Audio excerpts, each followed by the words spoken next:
Well, given the absolutely pathetic state of standard SDs nowadays, they must have been even worse 10 years ago, right? What is going on, guys? MJ2005 Gundam here, and today I'm going to be reviewing the SD Legend BB Command Gundam from the SD Command Chronicles. A heavy unit designed for terrestrial combat, is the strict commander of G arms that is surprisingly afraid of cats. Coming with 8 runners and a moderate sticker sheet, the Command Gundam is quite a substantial package for an SD, and despite there literally being 2 layers of armor, the build is still characteristically simple due to it being an SD, with the toughest part being the cleanup of the green pieces. Otherwise, it's the standard SD construction of parts held together with polycap ball joints, so people of all experience levels should be able to put this together fairly quickly. A straight assembled Command Gundam results in a stunning SD kit. The proportions are properly faithful to the design line art, seam lines are basically non-existent, and the chrome V-fin and gunmetal parts are nice touches.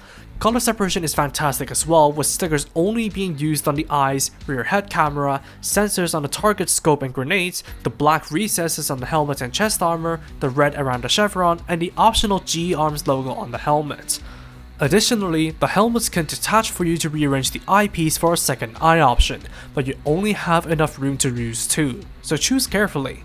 As for touch-ups, they're really not that necessary as the kit looks fine without panel lining or top coat, although the inside of the head crest and the grenade pins will benefit from some grey paint, and if you want to push it even further, you may add some weathering to the kit. Overall, the SD Command Gundam is presentable as it is, with visual touch-ups being mostly optional. For articulation, the head is on a double ball joint, the shoulder sockets, shoulders,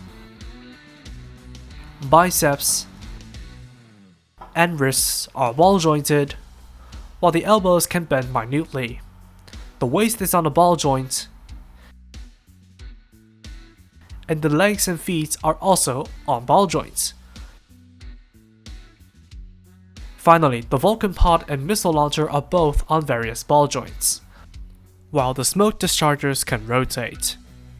Articulation is not the best, but it's standard for the SD-BB line. It's decently playable, but don't expect anything crazy out of it, especially if you don't want the ball joints to dislodge.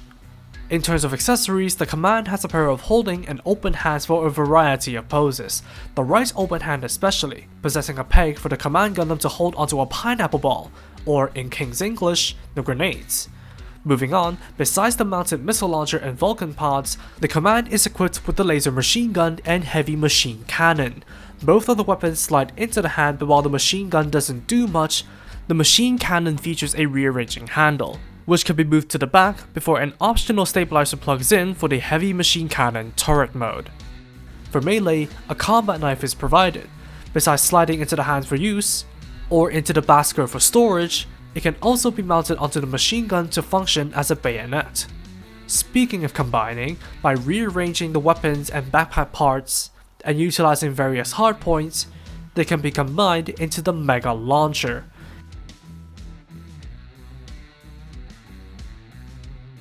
A massive combined turret, it fully embodies the Command Gundam's attitude of firing everything at once, and is arguably its most stable weapon, if not for taking up more space than one might appreciate.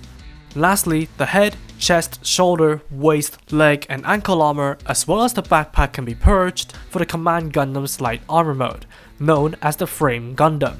It's slightly tedious since it essentially requires rebuilding the legs, but frankly, it is not all that bad. Once completed, the SD Gundam frame sports high amounts of mechanical detail, and is definitely way more than you would bargain for at 1,000 yen.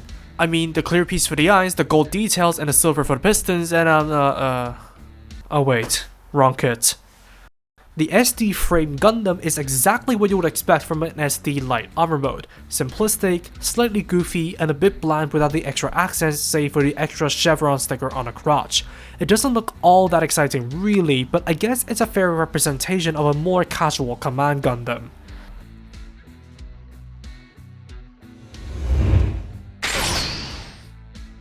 As a whole, the SD Legend BB Command Gundam is essentially an SD kit for those who like to overload theirs with guns, and while I initially bought it just for the F Kunoichi Kai, I ended up taking a mild liking to it. For what it is, it's an average looking SD that looks faithful to its sources in both forms right out of the box, with a ton of firearms with simple modularity to them.